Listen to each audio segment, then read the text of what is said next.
just waiting for the crowds to just gather. There is so many people here today, so many young faces. Great to see you all. My name is Wendy Grace, and I am going to be co-emceeing with Gavin Boyne today. Okay, so just to tell you, for those of you who have small kids, there is a kids zone over there, and there's balloons and face painting. There's even an ice cream van. There's a merchandise stand if you want to get your hands on that as well. So very shortly, we're going to hear from Dr. Kirsten Fuller, and later on we'll hear from Peadar, Tóibín, and Amrita Kaur's amazing story. So welcome everybody to the March for Life 2023!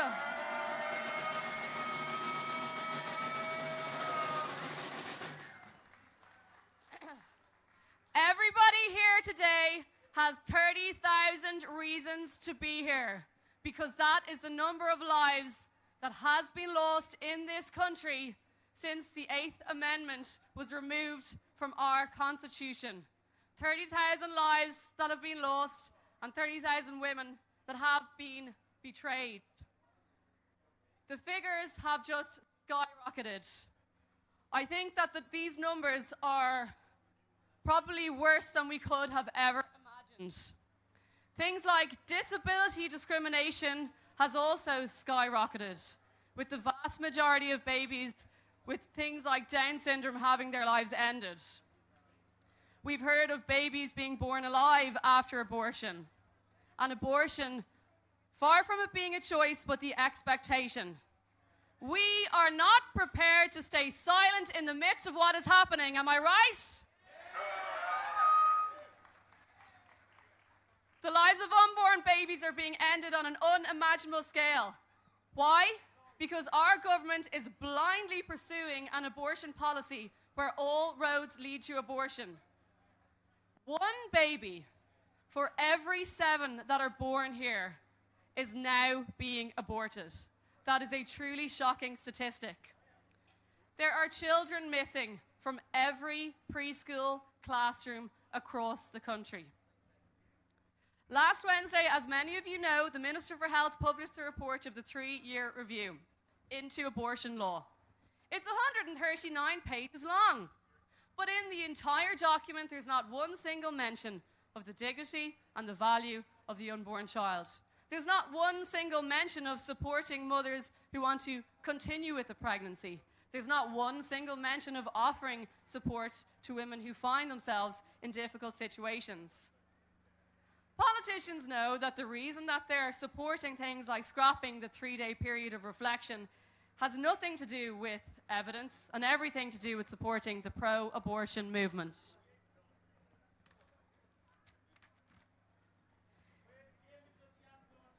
It's been great watching pro-life spokespeople on the media over the past week exposing what's been going on. We know from the HSE figures, the official figures, and by the way, these ones weren't even included in the report, that there's literally thousands of people alive today because of the 3-day period of reflection. We're here today as well to be together as a community and to launch the next steps in our campaign. We know we're not going to succeed in turning everything around overnight, but with focus and resolve, we will start to move in the right direction.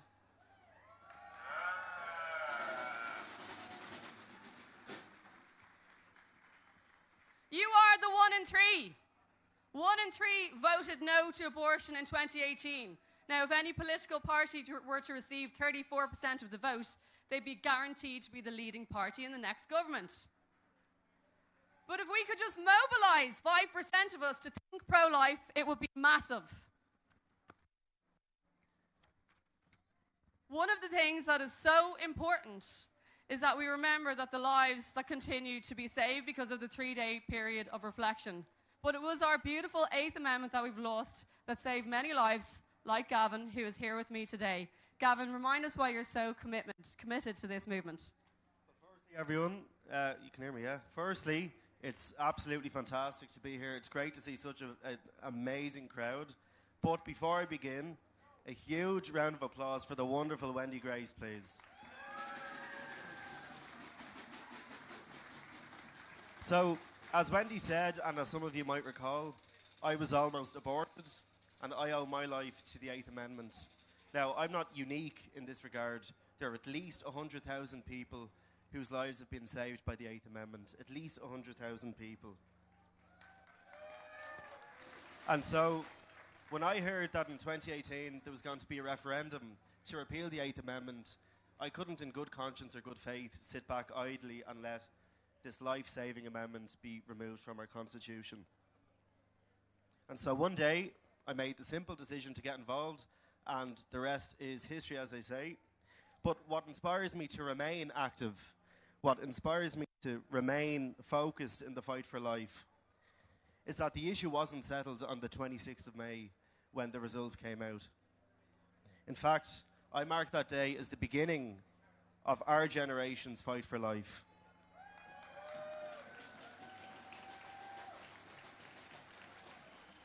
The unborn child remains a human being, remains a person, remains deserving of human rights, and most obviously the right for life.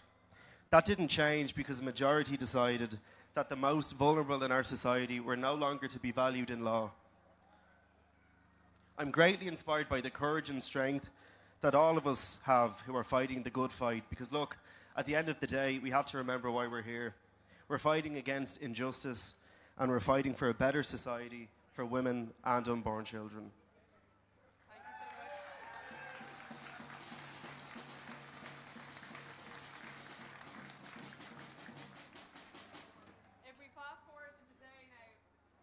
much. If we fast forward to today, does it feel like deja vu all over again now that we see the results of the 3-year review of abortion?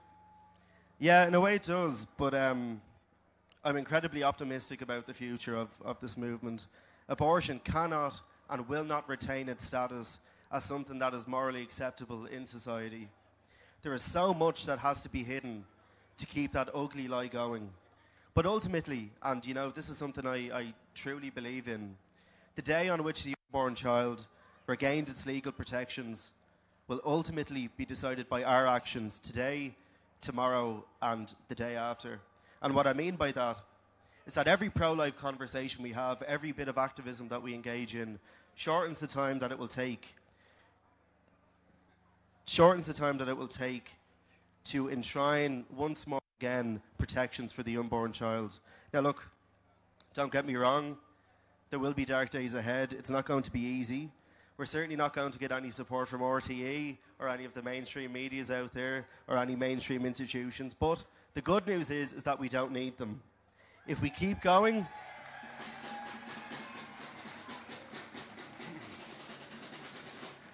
and remain focused and always have in our minds that we are fighting against something which is inherently unjust, I have every confidence that we will start making serious progress. Life will win out in the end.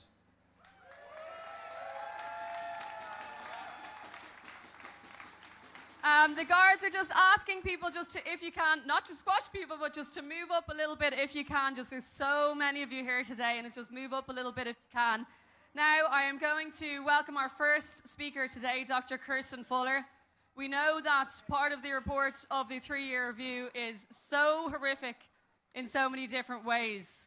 But one of the things that is truly scary and Orwellian is how freedom of conscience is being eroded for doctors and healthcare workers. It's one of the dominant themes in the report. To talk about the pressures that doctors and healthcare workers are facing, I'm delighted to introduce someone who's been just a consistent and incredible support and a voice for babies and also their mums. All the way from County Tipperary, Dr. Kirsten Fuller.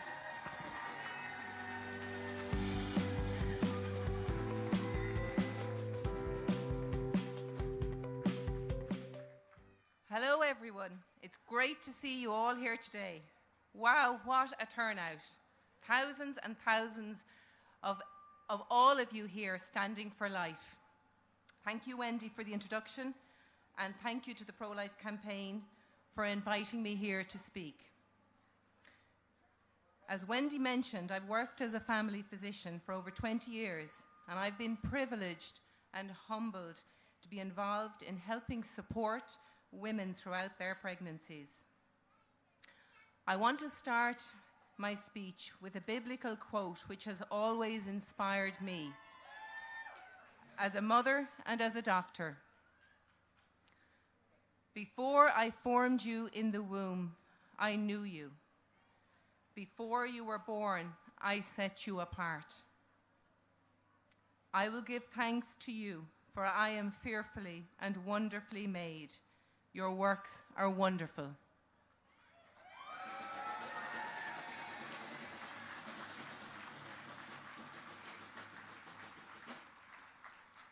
Ireland's abortion law defines abortion as a procedure intended to end the life of a fetus. Everything you and I need to know about the law passed in 2018 is contained in that definition. It explicitly states that the sole purpose of an abortion under the law is to end the life of a baby. There is no mention in the definition of it being about health care or treating a condition to help the woman. Yet, when government representatives talk about the new law, they keep referring to it as a health care provision, knowing full well that the new abortion regime has nothing whatsoever to do with genuine health care.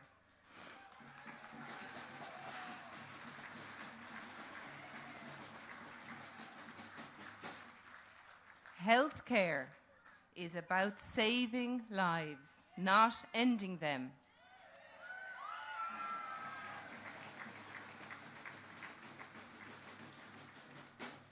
Health care is about healing, not harming.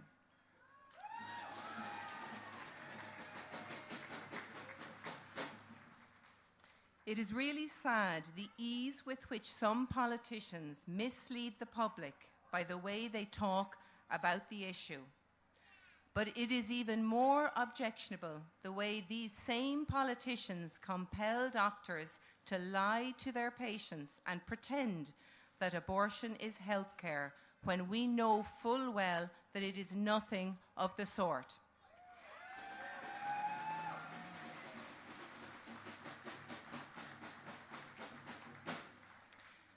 A lie repeated often enough risks becoming perceived as truth. This is the law of propaganda. So the lie being repeated is describing abortion as healthcare. Healthcare is always about healing and about saving lives, and it is never about harming or ending lives.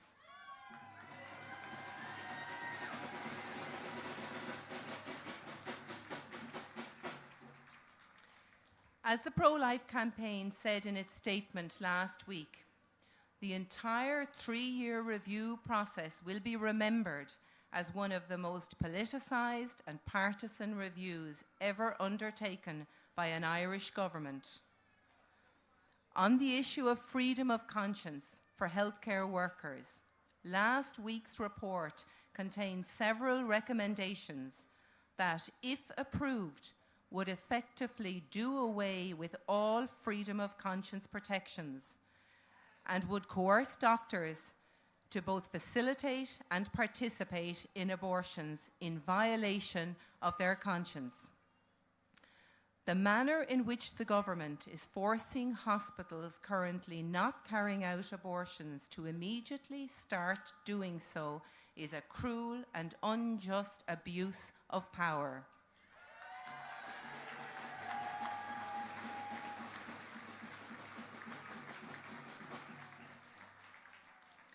I have a question for the Minister for Health, Stephen Donnelly.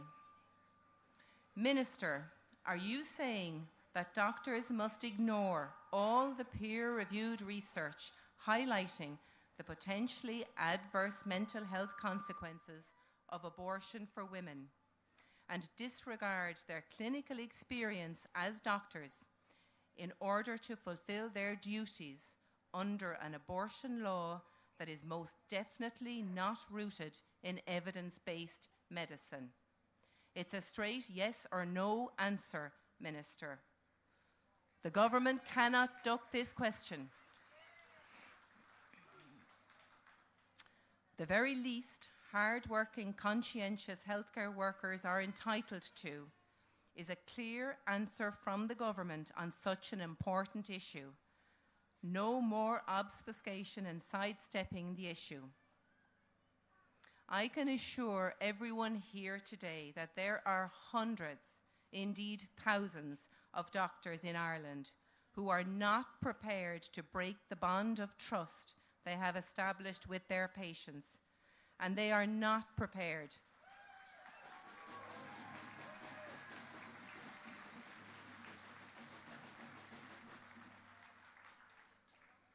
and these doctors are not prepared to start lying to them by pretending that abortion is healthcare, regardless of what pressure the government exerts upon us.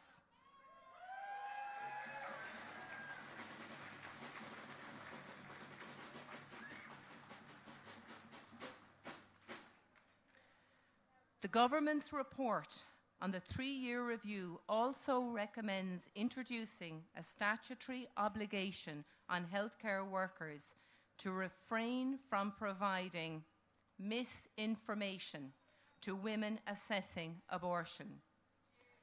Every fair-minded citizen should be opposed to genuine misinformation, but it's very clear from the wording of the recommendation that the statutory obligation would only apply to pro-life healthcare workers. It is an outrageous form of discrimination and prejudice to single out a particular group of healthcare professionals and propose introducing a statutory obligation to control how they care for and communicate with their patients. Children, and that's information from the department itself. So the majority of people, no matter what way they voted in that referendum, will see this loss of human life as a shocking tragedy. Now, you would imagine that after seeing those shocking figures, that the government will be looking at ways to try to fix the situation, to try to save people's lives. But no, what the government has done is they have created an abortion review. Now, this abortion review has shocked even those who voted for the referendum. It contains no humanity. It contains no compassion at all. It actually reads like a checklist for the abortion campaign. At the heart of that review is an ideological drive for more access to abortion. And it's shockingly, the unborn child has been airbrushed completely out of that review. There is no reference or consideration to the unborn child in that review at all. The review doesn't ask questions to why mothers are having abortions. The Committee on the Eighth Amendment heard testimony from witnesses that said 85% of abortions were for socioeconomic reasons. That because of the policy of this government in this building behind us, so many women feel they have no choice in relation to having their children.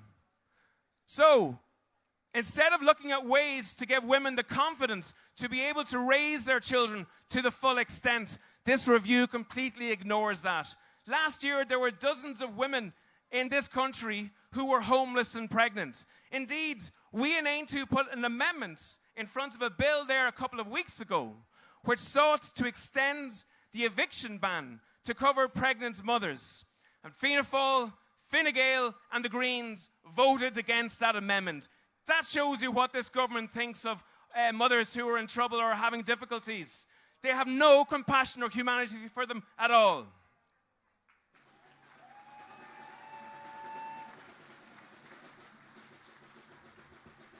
Incredibly, there's no information in this review either for the 133 mothers who are suing the state because of the adverse effects that they experienced in this country because of abortion. Indeed, the review seeks to reduce any care their mother gets. The National Maternity Hospital falsely diagnosed baby Christopher, a healthy baby, as having fatal fetal abnormalities or having life-limiting conditions, and it went on to end the child's life. That law was broken because only one obstetrician met with that mother. This review wants to make that the norm in future. Indeed, this whole report is not about making care better for mothers. It's about reducing care for mothers and simply increasing access to abortion. Even the report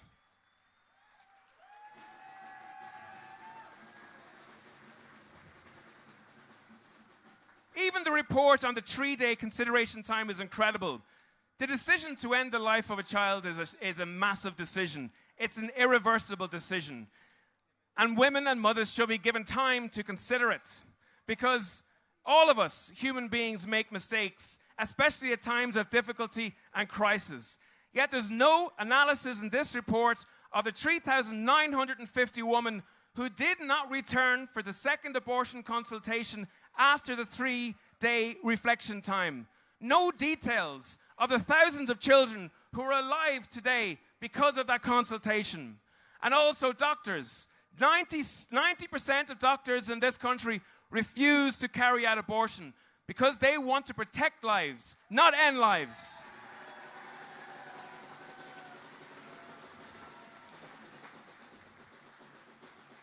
Yet it appears that those same doctors and nurses are now going to come under pressure to forget about their conscientious objection and to perform abortions in future, which is absolutely wrong. This report even goes as far as trying to get rid of sanctions for any abortions in any circumstances. Now, many people will be shocked about this report. They will be shocked because when the government tried to persuade people at the referendum to vote for this referendum, they promised that there will be safeguards. Yet, within 5 years of that referendum, the government are looking to throw those safeguards in the bin. We will not let them do that. We will fight them all the way.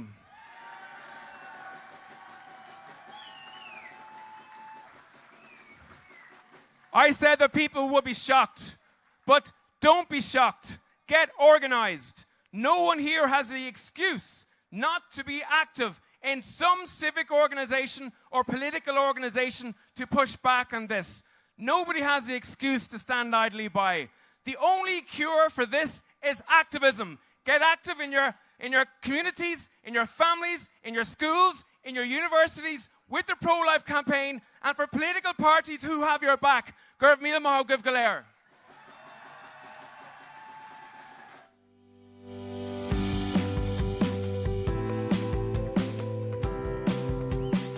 Thank you so much, Peadar.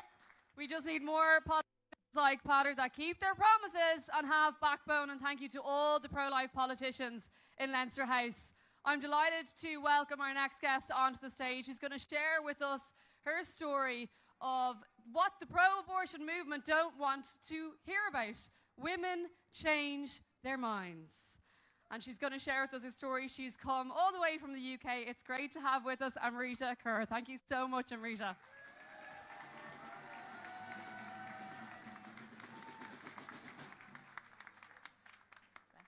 Hello, everyone. I just want to apologise. If I stutter, I'm just a little bit nervous. But yeah, I'm here to share my story. A story that's very similar to a lot of young women nowadays. But the outcome is usually very different. Sorry, it's a very tall mic. I found out I was pregnant at 26 years old. I was close to broke, living in a small room, and very lost in life. Now I find out I'm pregnant. I found out I am pregnant with a guy's baby that said he doesn't see himself having a committed relationship. Seeing that second line on the pregnancy test made me feel like my whole world was about to fall apart. And my mind automatically went to having an abortion, as that's what I thought you did in this type of situation. I told the dad the same night. He very respectfully said that he would like me to look into the moral side of abortion and what it means for the unborn child before making a decision straight away. As I have loads of respect for the father, and as I was not 100% sure on whether I should have an abortion, we booked a meeting with BPAS, the abortion clinic, in hopes they could answer a few questions we had. The only available appointment was for a week's time, so we booked it. We promised to keep the pregnancy secret until we had made a decision and only told our mums. That week was one of the hardest weeks of our lives. We cried every moment we weren't around people, and I prayed more than I had ever prayed before, almost begging God for a sign on what to do. I researched about unborn children, but the more I researched, the heavier the decision felt. I wanted the appointment with BPAS to come as fast as possible so we could make a decision and the torture of having to make such a life-changing decision would be over. Finally, it was the day of the appointment. We had a list of questions prepared for the nurse at the abortion clinic to answer, for someone we thought would be more knowledgeable than us on the topic. But unfortunately, that was not the case. The dad started to ask the first question from the sheet. As soon as she heard his voice, she said that he must leave the room because it was my decision and my decision only. Although we were shocked by this, he left the room. I am someone that is fully aware of domestic abuse and what needs to be put in place to protect women's rights. But in this case, that protection was not needed. And I felt that it was just as much of the dad's right than mine on what decision we made, as he would be just as much affected by the outcome.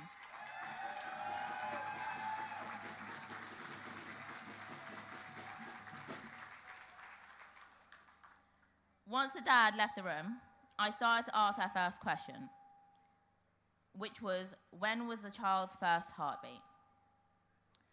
To that, the nurse responded with something along the lines of, it is either a yes or no, do you want the abortion pill or not? Out of sheer panic, I said yes.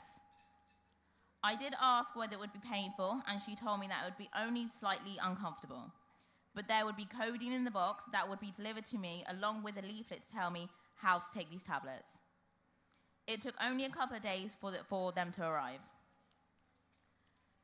I carried the first pill everywhere with me for a week, still crying every moment I was alone and feeling very isolated from the world, hoping that something or someone would give me a sign on what I should do. One day, I started to panic over finances and how much of a responsibility it would be to raise a child, and then I took the first pill. I burst out crying straight away. I was full of regret. I even messaged a friend asking him how he got through it, and he said that guilt and regret were normal. My adrenaline kicked in because I knew I could not live with the regret I had. I called BPAS.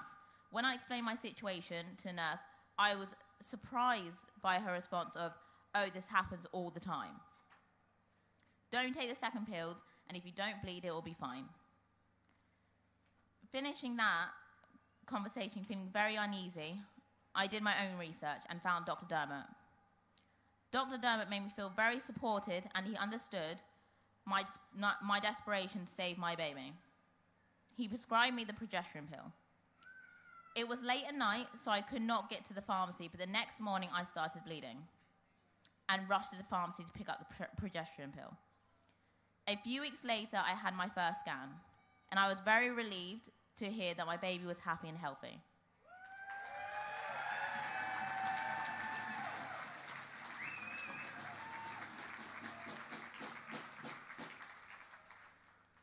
My daughter, Ari Storm, was born on 2nd November 2021.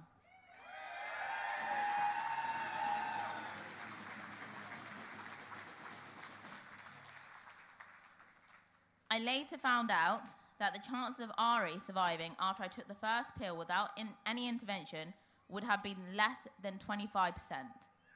After taking the progesterone pill, it doubled to over 50% if taken within 72 hours. It is shocking the lack of information that is available to women and what options they have before and after the abortion pill, the effects of the abortion pill on women's bodies, and the support that is out there if they decide to keep their child. Every woman deserves to have access to resources and support they need to make the best decision for themselves and their future. Thank you for listening to my story, and I hope it inspired you to make a difference in someone's life.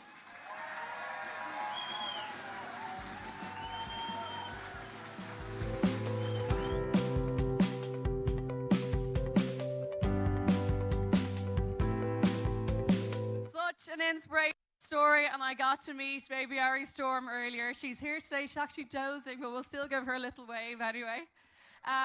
We're nearly finished up. Just one or two more speeches to go, and I want to welcome Eilís, Mulroy, of the pro-life campaign just to address you for a few minutes. Thank you.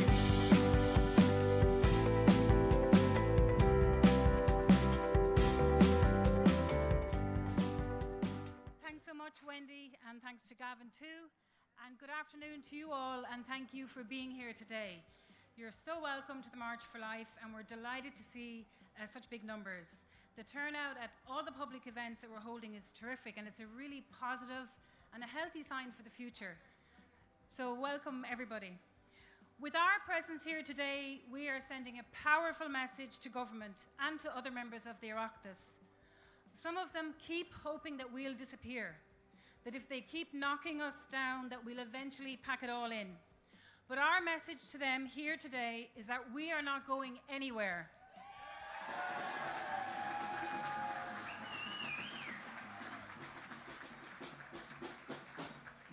We are going to keep getting stronger and louder.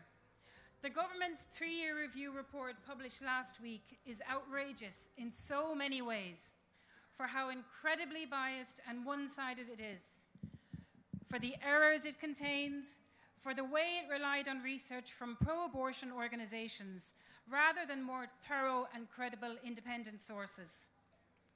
It's a disgrace that several senior members of government welcomed a report which effectively calls for abortion on request up until birth, recommends scrapping the 3-day period of reflection for women, based on research conducted by a pro-abortion lobby group rather than the widely published HSE data, which we know shows us that nearly 4,000 women over the 3-day period decided not to go ahead with the abortion.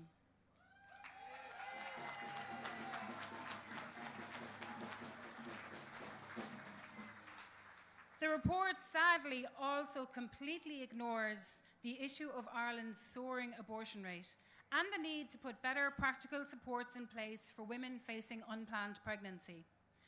The 139-page report devotes all of 3 sentences to the issue of administering fetal pain relief in a late-term abortion scenario. It looks like the authors were simply ticking a box rather than giving the issue any serious consideration. That's truly shameful, and as Kirsten outlined earlier, the report effectively calls for the shredding of all freedom of conscience protections for healthcare workers. The extreme nature of the report is evident and inescapable for everyone to see. It's clear from Taoiseach Leo Varadkar's remarks in recent days that he understands just how extreme and biased the recommendations of the report are. Nonetheless, there's every reason to be concerned that the government will seek to give effect to the recommendations for no other reason than to placate the very vocal and very small and never satisfied pro-abortion lobby. We have to work extremely hard to ensure this doesn't happen. And I know from looking at the numbers here today that we will commit to doing just that.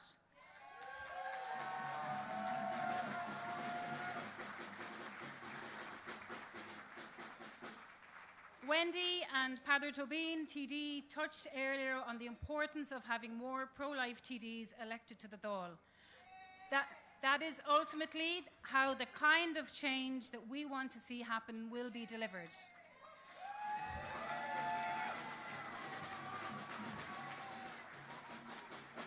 And I'm pleased to tell you today that the Pro-Life campaign will be playing a very important part in helping to ensure good candidates get elected at election time. Candidates who will never shy away from speaking up for life. We've always taken an interest in this area, and at each election have compiled information on who the pro-life candidates are and disseminated this information to voters. Next time round, we plan to engage more and more voters than ever before, and encourage them to think pro-life before they vote.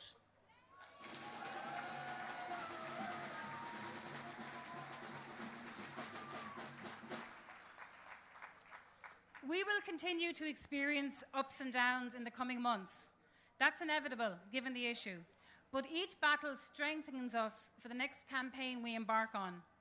Over the past fortnight, resulting from all the media interviews that I participated in, I experienced something I haven't seen since the new abortion law came into force.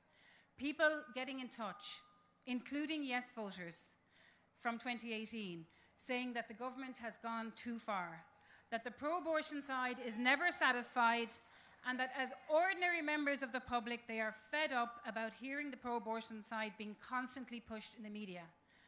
And another really important voice, women getting in touch who have been through abortion and feel they were denied the other side of the story and effectively coerced into going one route towards abortion. The experience of women like that is really important to reflect on, and for the government to hear about, something the review failed to do. By maintaining our resolve and engaging respectfully with members of the public, one person at a time, we will, in time, without doubt, make things better and win back more and more public support.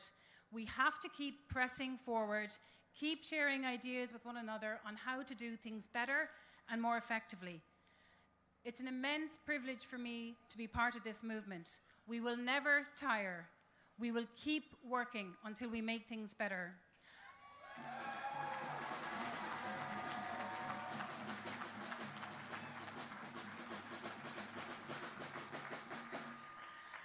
I want to thank everybody. I want to thank those drummers who are keeping everything going. And a very quick thank you to all the volunteers who are here today helping out, to the staff of the Pro-Life campaign who worked really hard over recent months to help organize this event, and to all of the people who helped with the logistics, to the donors and our supporters who, of course, help make all of these things happen. And many thanks especially to all of you who travelled here and are with us today and are helping to make a really important impression about how strong this movement is and how we will remain encouraged and mobilised. Let's take heart from being together again. Let's never become defeated, and always keep our focus on a brighter day when everyone will be welcomed in life and protected in law in Ireland once again. Thank you.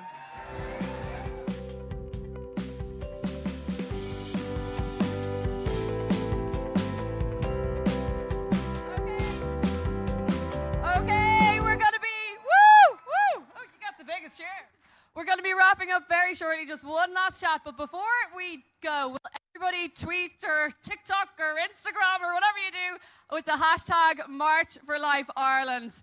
I'm joined now by Carmel Hogan, who's going to tell us a little bit about an incredible opportunity for young people to rebuild a culture of life. Tell us about the Lifelines Tour. Thanks, Wendy. It's great to be here today and great to see so many people here. So I'm a part of Students for Life, which is an organisation which just strives to find ways to engage young pro-lifers in the pro-life campaign. So yeah, a very good initiative that's coming up is called the Lifelines Tour. So the aim of this program is to bring young pro-lifers from around the country together and spend a week starting on the 24th of July and ending on the 30th of July. And the aim of this week is to promote the pro-life message and to grow in skills and knowledge, and also to have a good time as well. So we'll be travelling from town to town, distributing literature, attending meetings, and also participating in the 5K Love Both Walk to raise money for pregnant women and women in need. And the week will end at Croagh Patrick with their annual pro-life stand on Reek Sunday, which is the day when thousands of people climb Croagh Patrick. And is it free for students? It is. So thanks to our generous donors, it's free, so everything is covered, food and accommodation. And if you want to get involved, just go to loveboth.ie and fill out the form there. Brilliant. Thank you so much, Carmel.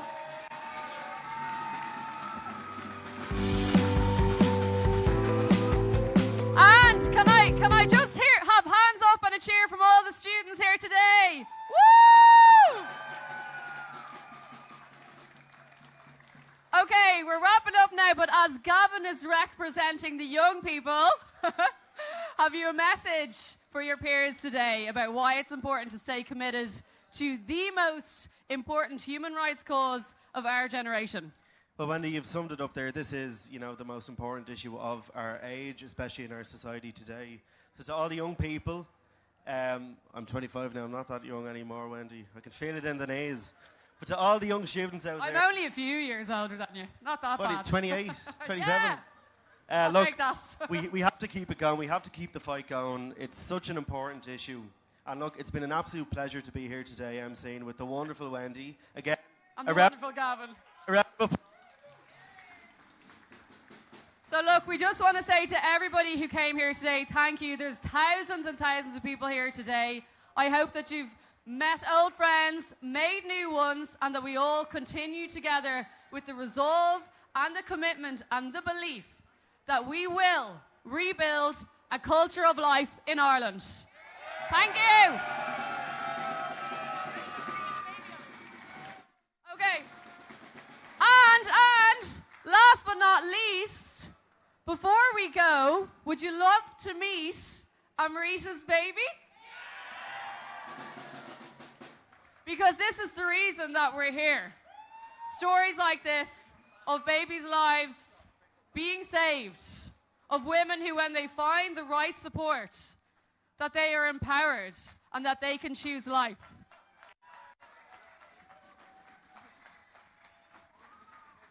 Introduce her to everybody.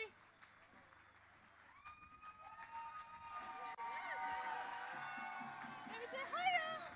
Say hiya.